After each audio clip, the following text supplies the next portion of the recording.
Detective Sergeant Dan Nielsen of the Homicide Squad will update you in regards to Homicide number 5 for 2012. Detective Sergeant? Thank you. Good afternoon. Here to provide an update on the investigation into Homicide number 5 for 2012. The victim in this case is Christopher Thompson. He was 35 years old. He has 2 children, a 16-year-old boy and an 8-year-old girl. And by all accounts, he was a good loving father. He worked as a barber for the past 16 years at Cut Creators in the Malvern Town Center. This is a strip plaza, and it's located just north of McLevin Avenue, west of Nielsen Road. Tuesday, January 24th, yesterday, Chris was at the barber shop working, which is part of his normal routine for the week. And there were also several other employees working there at the time. At 12:42 p.m., a lone male suspect approached the front of the shop carrying a small duffel-type bag or backpack slung over his shoulder. He stopped in front of the store and he placed the bag on the ground in front of him, and he removed a shotgun and then entered the shop. He immediately confronted Chris, who was in the process of actually cutting a customer's hair. The suspect shot Chris multiple times, point-blank range, before exiting the shop. He put the gun back in the bag, slung it over his shoulder again, and was last seen running in a northwest direction towards McLevin Avenue. It's unknown whether or not the suspect remained on foot or he got into a waiting vehicle. Chris collapsed in the shop and succumbed to his wounds and is pronounced dead at the scene. This entire incident from start to finish lasted less than 2 minutes. The suspect is described as a male with dark skin, 5'8" to 5'10" tall, with a slim to medium build. His face was partially concealed. He was wearing a dark jacket with a lighter color or gray hooded sweat top underneath with dark pants. As I said, he was carrying a small duffel-type bag or backpack slung over his shoulder, and he used this bag to conceal the weapon that he had.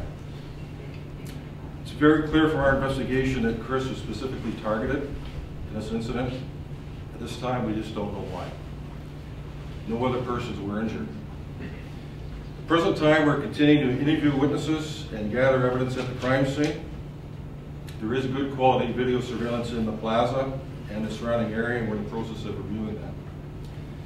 We've had good cooperation from the public and witnesses to date, but I believe there are other people that were in the area at the time who may have seen something that could assist this investigation. It's a very busy plaza, and this was a lunch hour.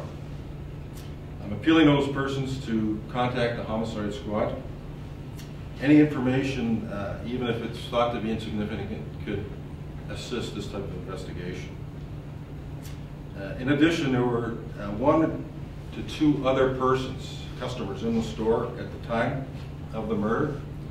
And they left the scene before the police arrived. And I'm appealing to those persons to come forward. As I said, we have good quality surveillance, the video in that plaza, and I feel we're going to be able to identify those persons. This was a senseless, brutal, and unprovoked attack on a man who had no escape and no means to defend himself. He left behind many people who loved and cared for him, including his children. Chris's family wanted to be here today, but very obviously they were just too distraught. And they very much wanted to ask the public's assistance to assist us in this investigation. We need your assistance in this case. Help ensure the offender or offenders responsible for this crime are brought to justice. Thank you. I can answer some of your questions, but the investigation is ongoing, so some questions I may not be able to answer. Any indication that he had expressed any fear for his life prior to this?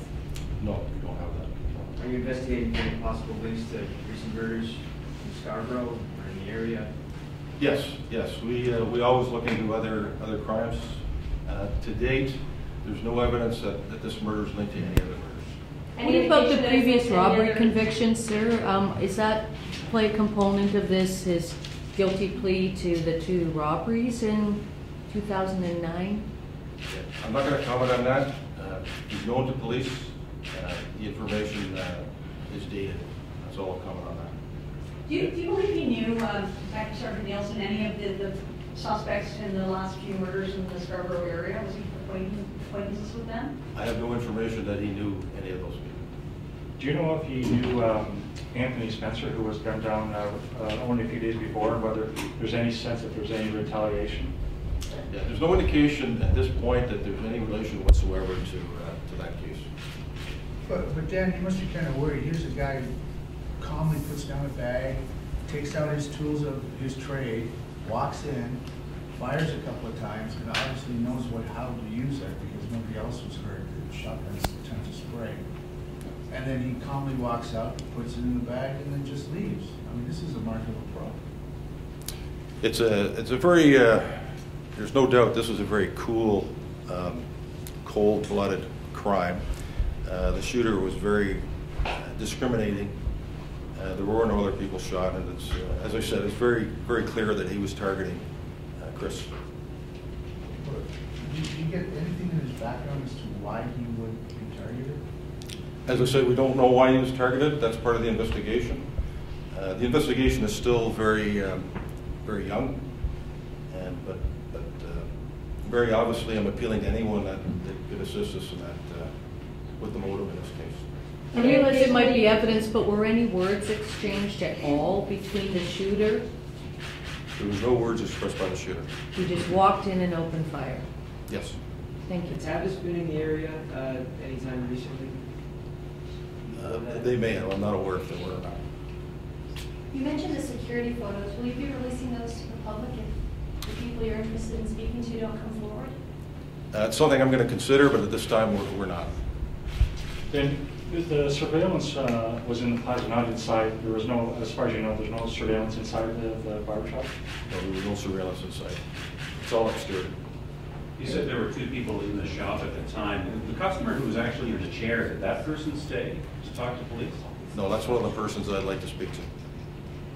Hey Dan, anything about people that were picked up in Melbourne crew roundup and subsequent other gang roundups are coming back out of jail? Are we seeing possibly old animosities resurfacing? Well, it's certainly something that we're looking into. We're looking into all aspects because we don't know the motive is, but that's something that we do look into. So you're monitoring people that are leaving prison and returning Yes. to the old projects? Yes. Okay, thank you very much. The photograph of the victim will be on our website as well as a YouTube video. Thank you.